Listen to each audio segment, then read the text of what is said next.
आप लोगों ने कल इलेक्शन कमीशन ऑफ इंडिया की प्रेस कॉन्फ्रेंस को अटेंड भी किया है, देखा है और सारे देश ने सुना है। ईसीआई ने बार बार कहा है कि जो आरोप लगाए जा रहे हैं उसको शपथ पत्र के माध्यम से, एफिडेविट के माध्यम से दिया जाना चाहिए।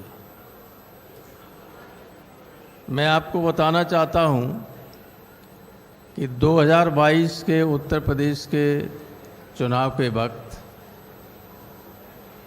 जब अखिलेश यादव ने ये कहा कि समाजवादी पार्टी के समर्थकों के बड़े पैमाने पर वोट काटे गए हैं, तो इलेक्शन कमीशन ने एक नोटिस दिया कि आप इसको बताइए। तो 18,000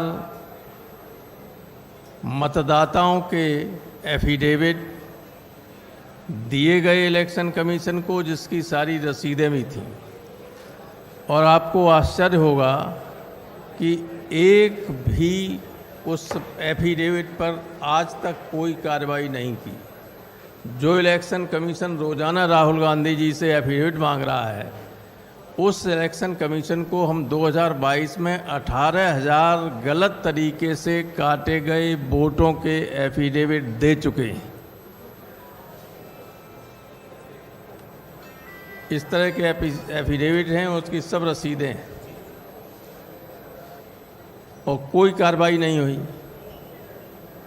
दूसरे, जब उपचुनाव हुआ 2024 में उत्तर प्रदेश में, तो जो विधानसभा थी कुंदर की या अन्य, उसमें इन्होंने बीएलओज को चेंज कर दिया। कुंदर की में जो बनी हुई पहले की लिस्ट थी, उसमें से सारे यादव और मुसलमानों को 100% हटाकर दूसरे लोगों को रखा गया। दोनों सूचियां इलेक्शन कमीशन को दी गई शिकायत के तौर पर कि देखिए ये इलेक्शन कमीशन, ये थे बीएलओज, और इलेक्शन कमीशन ने जाति के आधार पर सारे मुस्लिम और यादवों को हटाकर दूसरे लोगों को किया है। उस पर कोई जांच और कोई कार्रवाई नहीं की गई। इसी तरीके से जब मैनपुरी में उपचुनाव हो रहा था, तब हमने लिख के दिया कि सिर्फ एक बिरादरी के ही सारे एसडीएम्स, सारे सीओज और सारे एसएचओज मैनपुरी में पोस्ट किए गए थे, एक ही बिरादरी की, मुख्यमंत्री की बिरादरी की।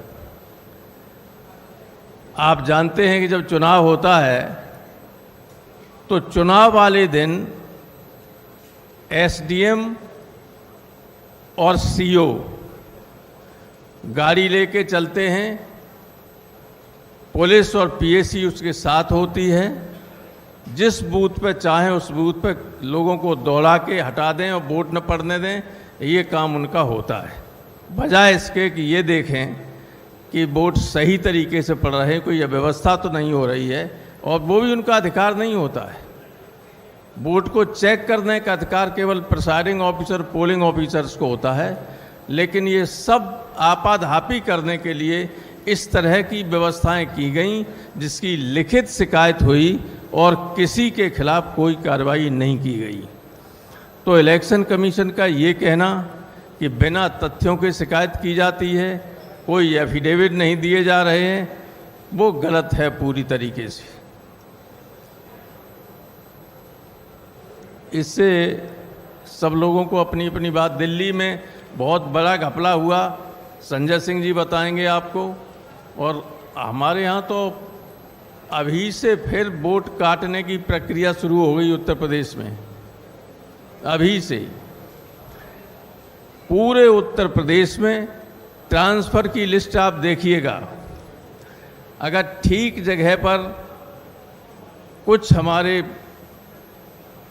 जो ये समझते हैं कि ये समाजवादी पार्टी के समर्थक लोग हो सकते हैं, अधिकारी, उन सब को साइड लाइन करके दूसरे तरह के अधिकारियों को पोस्ट किया जा रहा है और यही चुनाव के वक्त रहेंगे आगे चल के 27 में।